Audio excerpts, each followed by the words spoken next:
pessoal, bem-vindos! Essa é uma aula de História, eu sou a professora Ingrid. Nosso tema é Quando o Brasil era cheiroso. Sim, eu tinha que fazer essa piada podre, porque senão não sou eu. Brasil Colônia. Então, pessoal, vamos lá saber um pouco mais sobre esse período super interessante da nossa história e outra, né? O marco inicial do que seria o quê?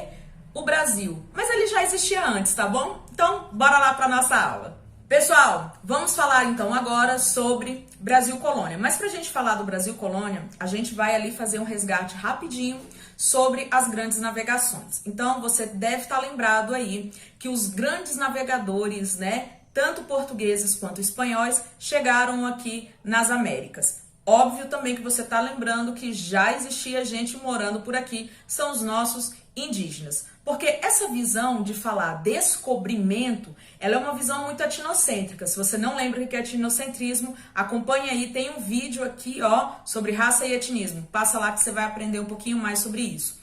Então, acaba que essa visão europeia de descobrimento, ela não condiz com aquilo que nós queremos construir com a identidade. Porque o nosso país, ele não nasce na chegada dos europeus. Ele o quê? Ele se transforma, ele muda a sua história. Agora, nascer já veio bem antes. E você aí, sabe qual que era o nome que o Brasil recebia nesse período? Vou deixar um tempo aí contando.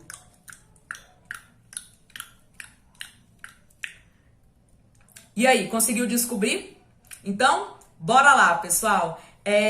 A gente já recebeu o nome de Ilha de Vera Cruz, Monte Pascoal, tá? Todos esses eram os nomes antigos do nosso país. O mais comum, a Ilha de Vera Cruz. Então, como a gente estava falando das grandes navegações, lá em 1415 ainda, quando os portugueses chegaram na ilha de Ceuta, no continente africano, aquilo foi um grande marco para o início dessa alteração da história do mundo. Então, nós temos que o Brasil, ele estava ali, né, no meio do caminho e acabou, então, sendo aí conquista aí pelo Pedro Álvares de Cabral, o nosso, né, tão amado e querido país. Tô deixando agora linkado aí a carta do Pero Vaz de Caminha. Esse é só um trechinho que eu separei dela para vocês. Então, acompanhe aí na tela.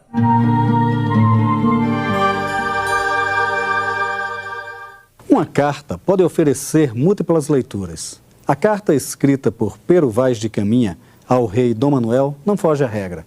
A primeira leitura foi teológica, com a visão do homem que descobre o paraíso terral.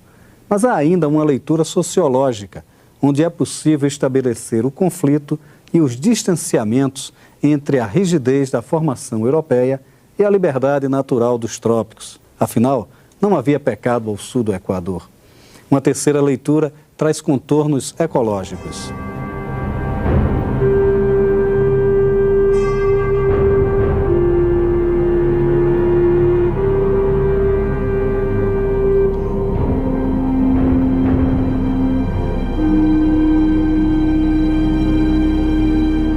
Esta terra, Senhor, parece-me que da ponta que mais contra o sul vimos, até outra ponta que contra o norte vem, de que nós deste ponto temos vista, será tamanha que haverá nela bem 20 ou 25 léguas por costa. Tem ao longo do mar, em algumas partes, grandes barreiras, algumas vermelhas, outras brancas, e a terra por cima é toda chã e muito cheia de grandes arvoredos.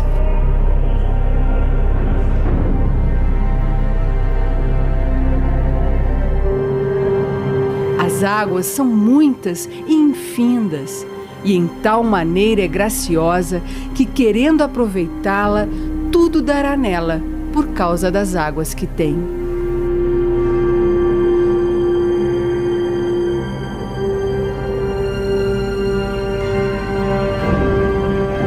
Alerta e profecia. A carta de Caminha parecia traçar o destino do Brasil diante da ambição mercantilista. Suas fontes de riqueza pareciam inesgotáveis. No entanto, os séculos se encarregaram de derrubar quase toda a Mata Atlântica, assorearam seus rios de águas infindas, secaram a força de sua gente bonita e acobreada. Mas restou a carta como um desafio às gerações. Antes de tudo, é necessário a reconstrução do paraíso de justiça e liberdade. pessoal? Ao chegar aqui, então, nesse novo território, tô deixando esse mapa aí para vocês darem uma olhada como é que era esse território. Nós temos aí que haverá dois momentos cruciais aqui para esse entendimento. A gente vai ter um momento só de exploração e um outro segundo momento de colonização.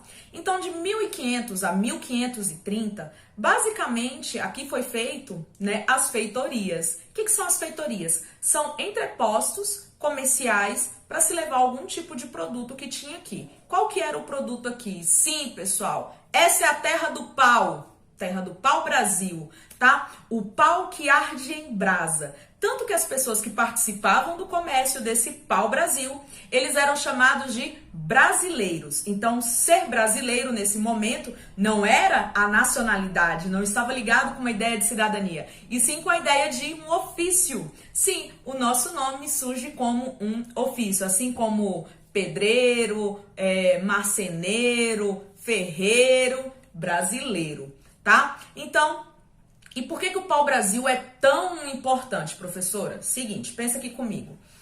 Moda é um negócio que as pessoas, como se diz assim, subestimam, mas elas mudam a história da humanidade, ela muda a consciência, ela muda mentalidades. Então, não existia a indústria química, gente. Sim, não tinha a indústria química. Então, se você acha que você poderia pegar uma cartela de cores com aquela variedade de cores, você está super enganado. Tinha cores ali que era bem restrita. Entre elas, o vermelho e o azul. Geralmente, o vermelho era guardado para ser símbolo das monarquias, apesar de contas, você tem que lembrar que estamos saindo da Idade Média. Um período em que a cultura, o conhecimento, né, você ser alfabetizado, letrado no caso, não era tão, como se diz assim, popular. Então, as cores, os símbolos, elas tinham ali como se diz assim, um significado para passar para as pessoas. Então, quando você via alguém de vermelho, você sabia que aquela pessoa era da casa real, que aquela pessoa era especial, já que o vermelho era um pigmento extremamente difícil de conseguir. Depois, eu posso deixar aqui uma curiosidade para vocês saberem como era essa questão aí das cores, tá bom? Deixar linkado aí. Ou então você pode procurar o seu professor de química, o Renan, e ver como é que era extrair desses pigmentos nesse período. Outra coisa, então, quando você encontra o pau-brasil, tô deixando umas imagens aí do pau-brasil, dá uma olhada aí, ó. Você pode ver, não é uma árvore tão frondosa, ele não é uma madeira grossa, né? Então, não vai servir para móveis, não vai servir para fazer residência, é uma madeira que queima com muita dificuldade, também não vai servir para a questão aí de combustível. Então, para que serve, professora? Gente, dá para fazer algum tipo de móvel? Um banquinho, uma coisinha pequena, dá para fazer. Não dá para fazer aquelas mesas para 12 pessoas, isso já não dá tanto, porque ela é uma madeira mais macia, ela não é uma madeira tão resistente. E ela é uma madeira que ela solta um pigmento avermelhado, cor de brasa. Então, gente, pensa na loucura quando isso chegou na Europa. Todo mundo queria ser as loucas do vermelho. Então era cortina vermelha, o sofá vermelho, o tapete vermelho, roupa vermelha. Porque é pra botar vermelho, a gente bota vermelho. É que nem hoje as meninas com iluminador, né? Quanto mais iluminador, melhor, né, meninas? Então a gente passa mesmo iluminador, a gente fica parecendo Oscar. Em pessoa, tanto iluminador. Então o vermelho virou essa febre mesmo. Então é um dos primeiros comércios aí. Com a ajuda dos indígenas se encontrou, né, muito aqui na Mata Atlântica, aonde havia, né, endêmica ali daquela região, tá? Então, após o 1530, há um projeto da coroa portuguesa em se colonizar esse território, em sim, fazer daqui lugar de moradia.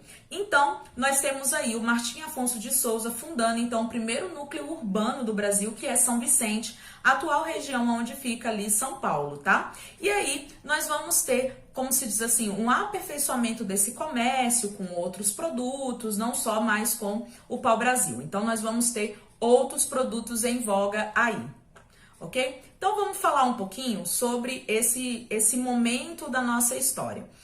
O que acontece? Você tem que lembrar que havia dois países disputando as Américas, Portugal e a Espanha.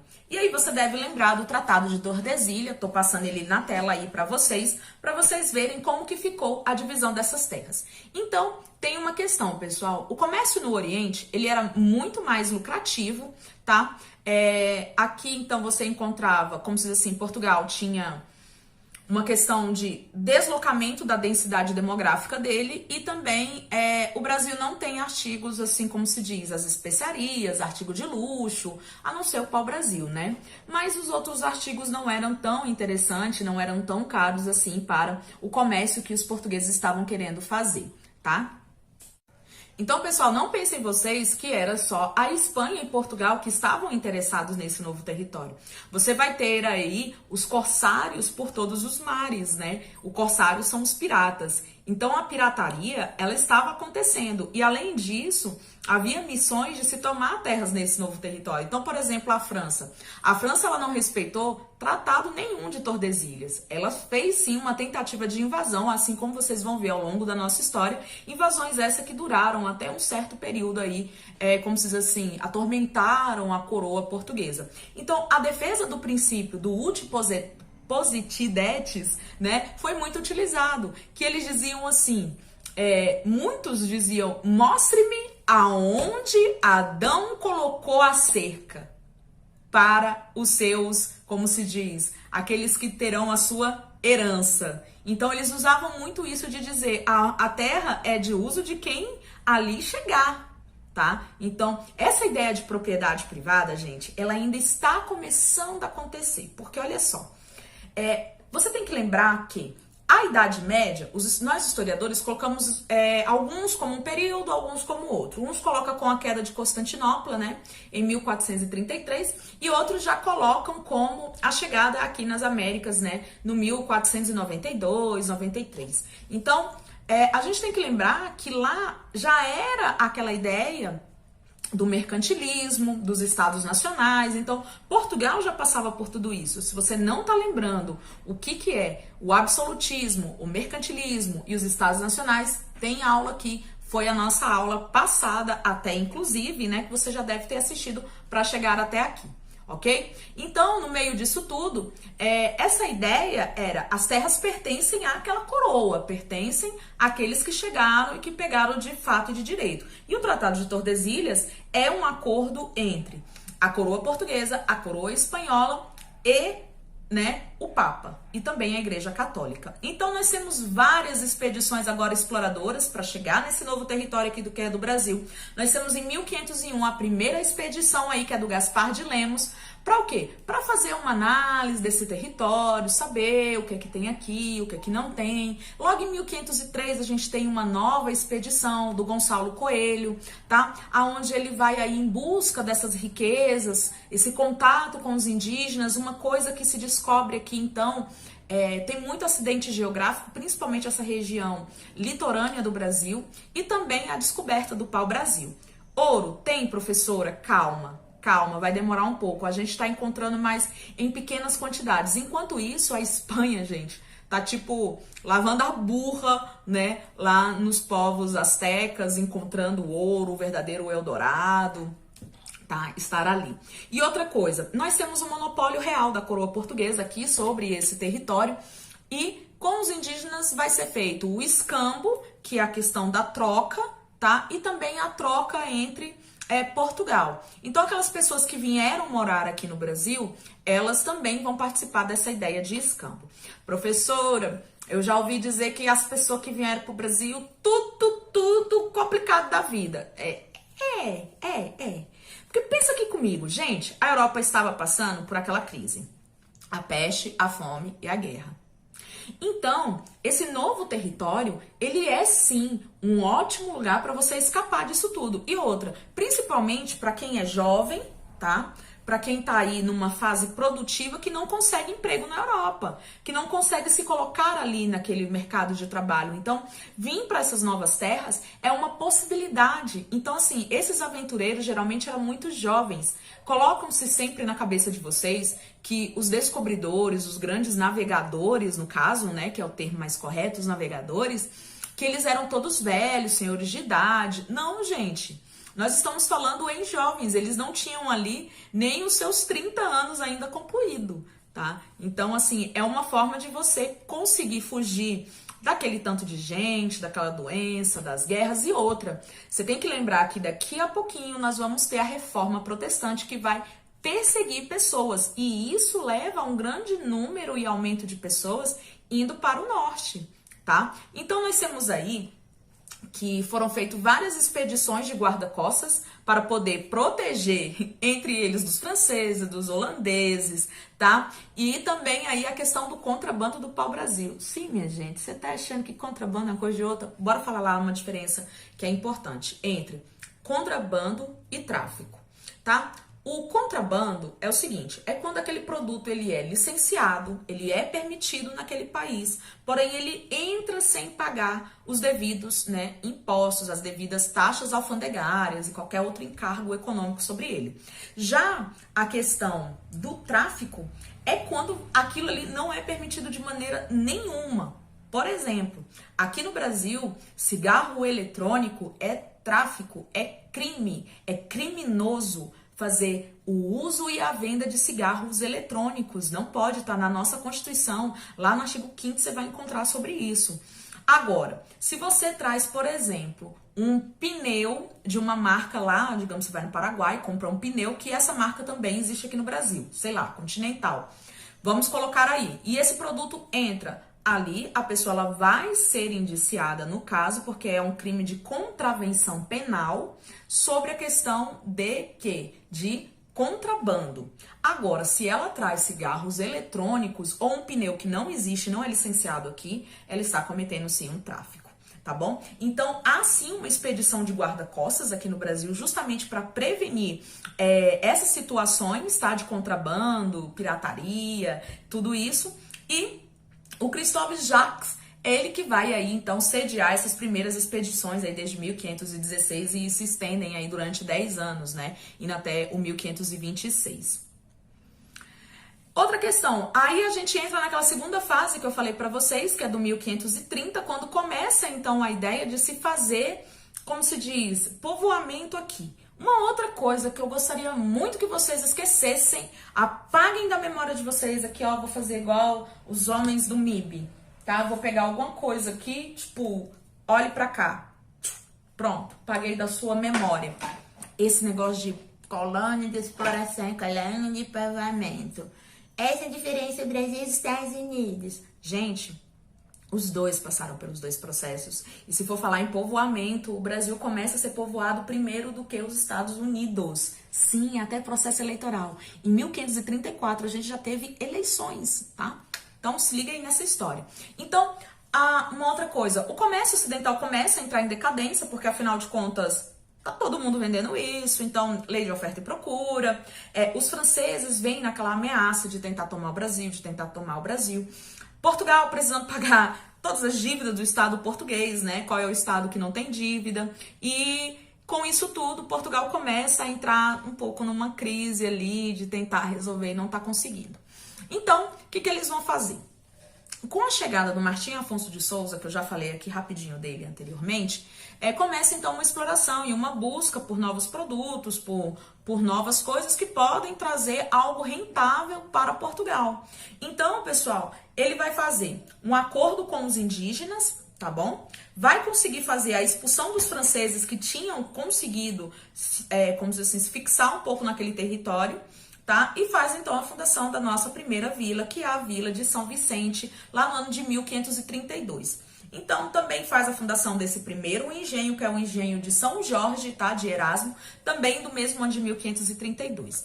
Isso tudo foi importante para quê, pessoal? É um marco então de que, olha, estamos favorecendo para que a população portuguesa possa vir para o território do Brasil. E outra coisa, gente, pisar aqui no Brasil colônia é a mesma coisa que pisar em Portugal. As leis são as mesmas. O que vale aqui, vale em Portugal. E o que vale em Portugal, vale aqui. Professora, nasci no Brasil. Você é um português nascido no Brasil. Mas você é português, ok?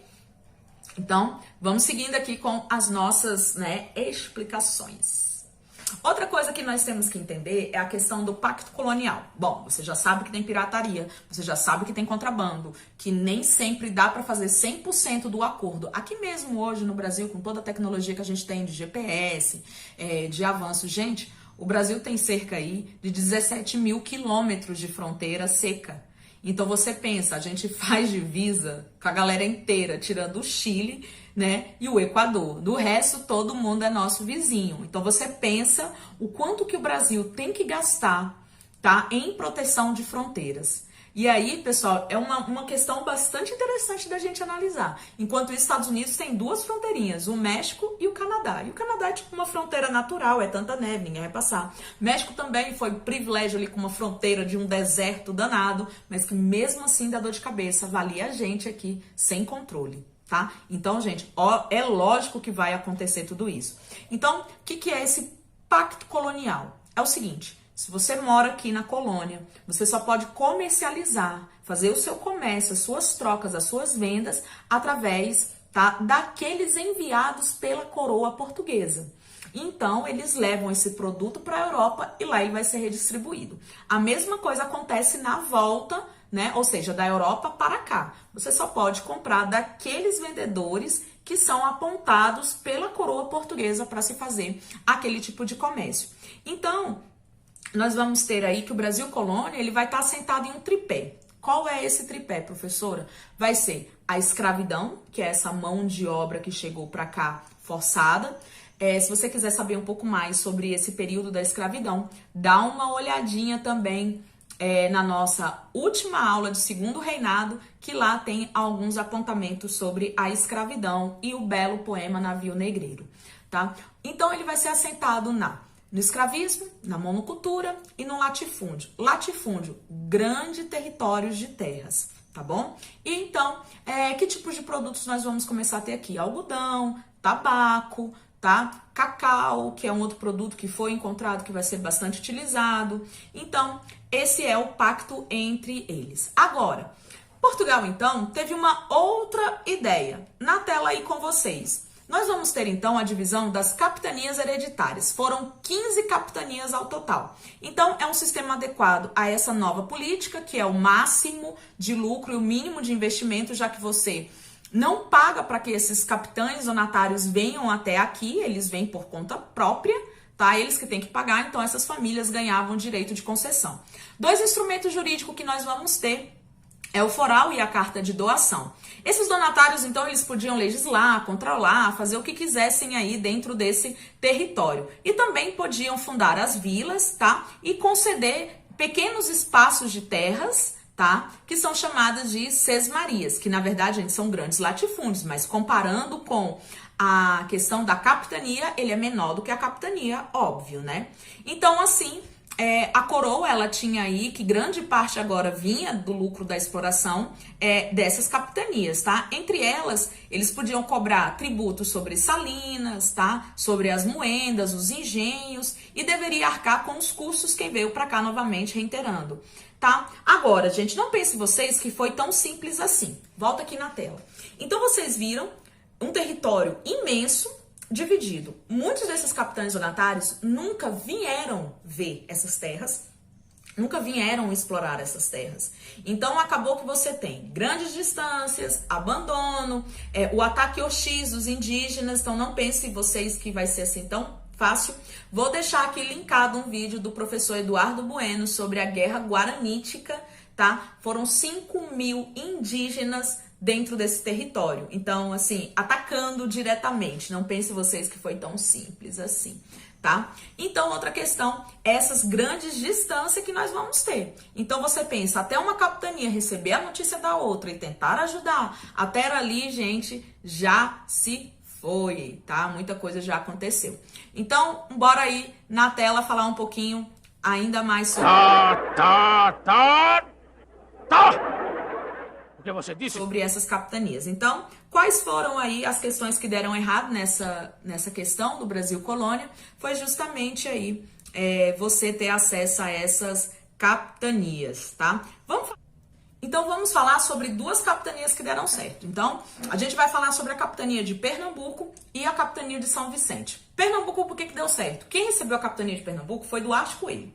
O Duarte Coelho, ele fez o quê? Ele trouxe a cana-de-açúcar. Então ele vai introduzir o açúcar no Brasil. Açúcar, gente, é um produto raro, é um produto nobre, tá? E realmente é uma droga altamente viciante, tanto que até hoje a gente sabe que um dos maiores perigos para a nossa saúde é o bendito açúcar, que a gente não larga, ainda mais nessa quarentena, né, gente? Então, maneira no açúcar, que senão a coisa vai complicar, tá? Então, Pernambuco acaba se destacando, então você vai ter ali o comércio do açúcar, a produção de açúcar, tudo acontecendo. Então, passando aí na tela para vocês aí, imagens aí dessas primeiras fundações aí, tá? Sobre o Duarte Coelho. A outra questão é que a gente tem, então vamos ver aí qual é a organização desse engenho açucareiro, tá? Que vai ser chamado de quê, gente? A gente vai ter então agora aquilo que a gente vai chamar de plantation, ok? Então o que é a plantation? A plantation é aquele mesmo tripé que a gente falou, a monocultura, a escravidão, tá? E o latifúndio. Então isso é considerado dentro da história a chamada plantation, tá? Então, na tela aí vocês estão vendo a organização com a Casa Grande, onde é a moradia do senhor de engenho e da sua família. A senzala, que é a moradia dos escravos. A moenda, a fornalha, a casa de purga, aonde se faz o açúcar. A capela, lógico, a gente não pode esquecer, né, que são católicos. E o canavial aí, da onde é retirado. Então, gente, nós temos vários tipos de escravos dentro desse complexo. Então, você tem aquele escravo que é encarregado só de plantar a cana, o outro que é encarregado só de cortar a cana, o outro que é só do transporte, e isso muda e varia entre eles, pessoal. Então tem cargos que são para alforriados, como cuidar da casa de purga. O que é a casa de purga? É aquele lugar onde você vai ali cozinhar o caldo de cana até que ele se transforme no melaço e até que ele vire o açúcar. Gente, o açúcar não é essa coisa branquinha que vocês estão acostumados até hoje. Tô colocando aí na tela como é que era o açúcar para vocês, tá? Por isso que é chamado de pão de açúcar, porque fica esses montinhos aí na caixa. Ele tá muito mais ligado a uma ideia de uma rapadura mais mole, tá? Então, pessoal, nós temos que esses escravos, eles tinham que ser pagos para não sabotar o engenho. Uma coisa muito comum que era de sabotar o engenho era colocar limão. Então você tá ali fazendo aquela calda, coloca o limão, é que nem você tá fazendo um caramelo, ela vira pedra. Então, ó, desafio da quarentena aí, te desafio a fazer um pudim, tá? Botar bastante açúcar, fazer um caramelo e colocar um limão dentro, tá? E aí você vai ver a incrível arte da sua mãe ficar louca com você, porque a panela tem que ser jogada fora, gente, porque quase não dá pra tirar. Então, não faça isso se você quiser continuar vivo e ver a minha aula pessoalmente daqui a pouco. Tá bom, pessoal? Então, vamos falar um pouco sobre a sociedade açucareira. Acompanha aí na tela comigo. Ela é rural, ela é patriarcal, ou seja, gira em torno do homem mais velho. Não precisa ser só dentro daquela família, nós estamos falando entre parentes, agregados, aquela figura que vai representar hierarquizado. O senhor de engenho, que é esse que detém esse comércio desse açúcar, a família e seus agregados morando junto com ele, um grupo intermediário que seria homens livres, feitores, mestres do açúcar, lavradores, mercadores, os artesãos, escravos que eram a grande maioria da população aí que ficavam dentro desse engenho. Gente, voltando aqui para mim, lembrando que o Brasil, se teve uma coisa que ele fez, foi traficar pessoas. Então, o Brasil, ele entra para a história, infelizmente, com esse título de o maior traficante de escravos do mundo, de toda a história conhecida, tá? E também virou um dos últimos países a libertar os seus escravos, justamente por conta dessa força dessas elites dentro do nosso território, tá? Então, nós temos uma outra questão agora aqui entrando. Vamos falar um pouquinho sobre os holandeses e a participação deles nesse mercado do açúcar. Os holandeses, pessoal, eles sabiam fazer o engenho, construir todo o engenho, coisa que os portugueses não eram tão afeiçoados assim. Então, os holandeses, eles vão ser aí grandes patrocinadores desses engenhos, principalmente na região de Pernambuco, tá, gente? Onde encontrou clima favorável, terreno favorável, tá? Tudo foi favorável ali em Pernambuco. Além da introdução também, gente, do gado. O primeiro gado que veio pro Brasil é o gado Moá. O Moá, ele, digamos que é um gado patolinha, sabe? Ele é mais baixinho, fortinho. E ele serve para quê? Ele serve para tração. Então, ele não é um gado para corte, ele não é um gado para ficar se retirando leite e esses produtos, mas sim um gado mais destinado para tração. Pode comer? Pode comer, mas ele é um gado para tração, tá? Então, ele é muito musculoso. Hoje em dia não temos mais o gado Moá, tá? O Moá, ele com as variações aí, ele acabou aí perdendo as características desse período que ele tinha, tá? Então, eles vão ajudar também para fazer a refinaria do açúcar, eles vão ajudar na embalagem do açúcar e também, principalmente, gente, em organizar na Europa esse comércio. A única coisa que ficou combinado que os holandeses não podiam fazer era plantar açúcar. Então, eles não podem plantar açúcar, eles vão administrar. Agora, a parte da plantação vai ficar com os portugueses, tá? Então, gente, esse modelo acabou levando o Brasil ao quê? A ter uma concentração de renda na mão desses senhores de latifúndio, esses senhores, né, do açúcar. Nós vamos ter um estrangulamento do mercado consumidor interno, porque tudo que está sendo produzido, grande parte é para ser vendido na Europa e não para ser consumido aqui dentro. Então, você acaba não produzindo outros produtos, como trigo.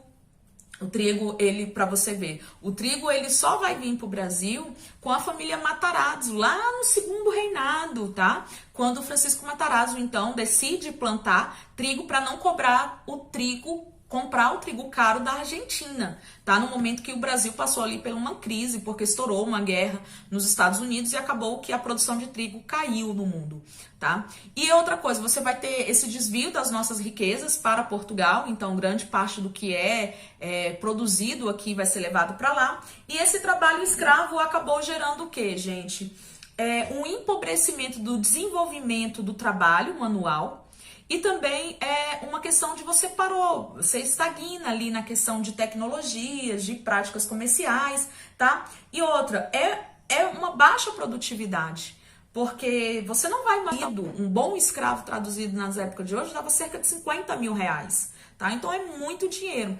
E aí, essas capitanias que eu apresentei para vocês agora, elas acabaram então se arruinando, por todos os motivos colocados. Então, falta desse pessoal que não veio tomar suas terras, a hostilidade indígena, a falta de comunicação, isso tudo gerou aí um problema que a coroa portuguesa, então, tinha que decidir. Então, para resolver isso, a coroa portuguesa acaba com as capitanias hereditárias e vai instituir aquilo que ficou conhecido como governo geral, tá? Então, o que é o governo geral? Foi uma administração, primeiro, para limitar os poderes desses capitães donatários, né? Centralizar o poder para a administração da coroa portuguesa. E lá em 1548 a gente tem, então, a instituição do governo geral, a qual a sede é lá em Salvador, Bahia, tá? Essa organização, ela tem um regimento próprio para se colocar o que era necessário se fazer, e foi convidado aí, então, para ser o nosso primeiro governador geral, o Tomé de Souza, tá? O Tomé de Souza, pessoal, então ele vai fazer uma série de medidas importantes para essa administração. Então, quais são as principais preocupações da coroa portuguesa em relação aqui a esse território colonial? Primeiro, tem que reduzir as despesas da coroa. Tá gastando muito, tá tudo muito caro.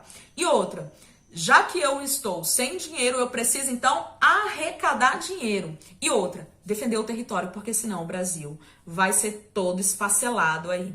E outra coisa, diminuir também o alto grau de, adivinha, aquilo que não existe aqui hoje, que graças a Deus ninguém ouve falar, que é o quê? Gente, ó, ironia. É alta corrupção que estava acontecendo. Estavam dando um golpe na coroa portuguesa. Não pode, tá? E outra coisa aí que vai ser importante, vão definir as relações entre colonos e indígenas, como é que vai ficar. Regulamentava também o estabelecimento de vilas e de novas associações e como ia se fazer o desbravamento agora desse interior do Brasil. E também autorizava o uso de armamento aí para a defesa desses engenhos, tá? Então, tanto aí para você se defender do indígena, quanto para você se defender do invasor, tá? E aí, esse governo 60 anos aí que vai acabar durando, tá? E aí vem aquela pergunta, né? Essa necessidade dessa instalação, ela se deu aí justamente na tela com vocês, ó. Melhor defender o território, centralização dos poderes dos portugueses, tá? Poderes amplos, mas poucos exercidos devido às distâncias e o poder efetivo das câmaras municipais. Volta aqui para mim. O que são os homens bons que foram eleitos para as câmaras municipais? Esses homens bons eram homens com caráter, pessoas humildes, que eram generosas? Não. Nós estamos falando de homens ricos. Esse era o homem bom, tá bom? Então as câmaras municipais estavam cheias deles. Então parece que até hoje continua cheia deles. Tudo bem. Bora lá. O Brasil, então, na tela aí com vocês é dividido em 2 Brasis. O estado do Maranhão e o estado do Brasil. Então, o Maranhão abarcava ali, né? O Amapá, Pará, o Amazonas, Roraima. E o português é chamado de caranguejo, porque ele só ficava no litoral. Tá, gente, 3 matérias. É bom rir, tá? Então, bora lá. Outra coisa. Qual que era o medo de interiorizar o Brasil? Gente, eu não sei se vocês sabem, mas... É uma viagem de ida, você não sabe se haverá uma volta. Outra, não tem estradas abertas, não tem o caminho certo a seguir, você não sabe aonde você vai parar e você não sabe se você vai voltar, porque há uma coisa aqui que chegou aqui e está bem complicada, né?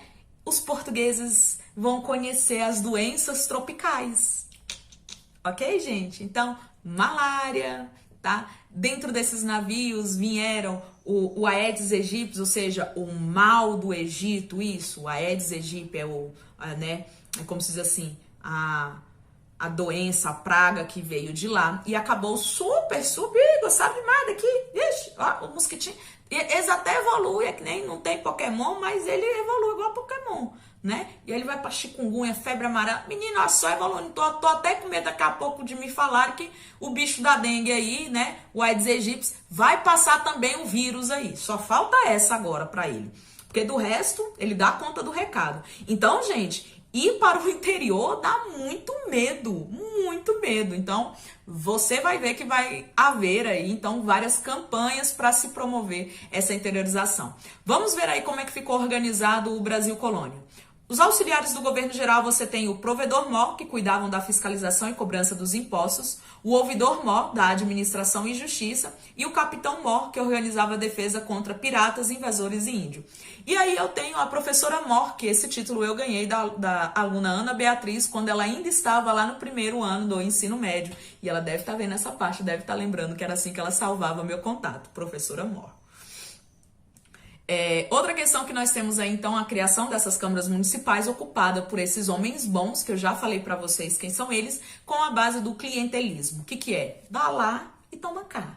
Você me dá alguma coisa e eu te dou alguma outra coisa em troca. E assim a gente vai trocando. Então, você vota aí no meu filho para ser esse homem bom aí dessa câmara e eu te arrumo aí um emprego, uma coisinha, uma roça pra você capinar. E assim a gente vai indo, né? Do clientelismo aí do Brasil. E aí tá passando para vocês a estrutura do organograma, tá? Então nós temos aí no alto o governador-geral, provedor-mor, ouvidor-mor, capitão-mor, tá? Os donatários das capitanias hereditárias, os governadores e as câmaras municipais ocupadas por homens bons, tá? Então, a colonização criou atitudes aí de autoritarismo desses homens não só sobre o território, mas também se achavam dono das pessoas e acabou gerando o chamado mandatismo local. Professora, isso já é um coronelismo? Não, porque eu não posso fazer anacronismo, pegar um termo da história e usar em outro, mas é algo muito semelhante. Então, essas pessoas, elas têm ali esse controle e esse domínio sobre as pessoas que moravam ali, tá? Então, essa política fundiária de concentração de terra, de concentração de renda, acabou gerando, como se diz, essa ilusão na cabeça dessas pessoas e realmente as pessoas acreditavam e promoveram durante muito tempo isso daí, tá? Então, pessoal, a gente já falou sobre os fracassos da capitania, falou como funcionava o Brasil colônia e agora vamos falar sobre personagens que foram principais aqui. Nós vamos falar sobre a Companhia de Jesus, tá? Os jesuítas. Os jesuítas, pessoal, eles vão então ser o representante para a catequização desse novo mundo. Lembre que vai ser importante daqui a pouco, porque nós vamos ter a reforma protestante, a igreja precisa de fiéis, né? E ela precisa aí, então, de ter o maior número possível de agregadores. Então, eles vão ficar responsáveis não só pela catequização, mas também por cuidar do indígena. Então, quando eles chegaram aqui, foi proibido o preamento, que era você ir no mato, prender índio e usar como trabalho escravo. Aí muita gente fala assim, professor, mas o índio é preguiçoso para trabalhar. Não, gente. Pelo amor de Deus, vamos tirar essa ideia da cabeça. Você tem escolhas a fazer. Se você é levado como escravo, você pode simplesmente ou não querer trabalhar e responder por isso, ou você pode tirar a própria vida, que era o que muitas vezes acontecia, tá? Entre os índios. Então, eles têm aí, ó, na tela, acompanha comigo. Penetração no sertão, tá? Que é o interior do país. Catequização de crianças, principalmente as indígenas. Missão de aldeamento e reduções. Desintegração da sociedade indígena, tá? E também aí o controle das pragas e doenças. Gente, varíola, sarampo, todas elas adentraram esse território aqui e dizimaram populações em peso, tá? Então, se você quiser saber mais sobre doenças, é só lembrar lá do Hangout com os professores lá interdisciplinar, da qual a gente falou de várias delas, tá? Acompanha aí comigo aí. Na demarcação de terras atuais, gente, vamos vir para o mundo atual. Então, nós estamos falando que quem vai cuidar dos nossos indígenas? A Fundação Nacional do Índio, chamada de FUNAI, esse órgão federal responsável aí, criado em 1988, estabelecido, né, em 88 pela Constituição, na verdade ele já vem de governos anteriores, mas estabelecido nessa Constituição. E os índios hoje compõem somente 4% da população, tá? Então eles sofreram muita violência, invasão de terras e preconceitos. E há toda uma questão hoje, gente, de rever as políticas indígenas, né? Índio não tem que ser tratado como animal que fica cercado, igual um zoológicozinho, para a gente poder ficar visitando o índio como eles viviam em 1500. A gente tem que sim fazer o quê? Uma política de valorização da sua tradição e cultura. É sobre isso que essas políticas têm que começar a abordar, né? Então, como eu posso valorizar o saber, né? O saber desses indígenas em questão de medicina, o saber em questão de práticas, né? De cultura de algumas plantas, de questão de artesanato, de contar histórias, a mitologia envolvida. Isso a gente tem que preservar. Então, é essa pessoa sair, né, da sua tribo, vir estudar numa cidade, mas carregar o seu nome, não fazer a troca do nome. Então, carregar o nome Mauara, carregar o nome Tupi, o nome Guarani, isso sim é a gente fazer uma política de valorização. Então, nesse momento, pessoal, se encerra aqui a primeira parte dessa história, e eu gostaria de apresentar para vocês a parte de artes, né? Então vai estar passando aí na tela várias obras de artes aí para vocês poderem contemplar como eram as artes no Brasil colônia, o estilo colonial. Então, quando se falar para vocês do estilo colonial, é esses aí que tá passando na tela, tá bom? Então, a gente se vê numa próxima aula, pessoal. E essa foi a aula de Brasil colônia para vocês aí da terceira série do Colégio São José. Tchau, tchau, até a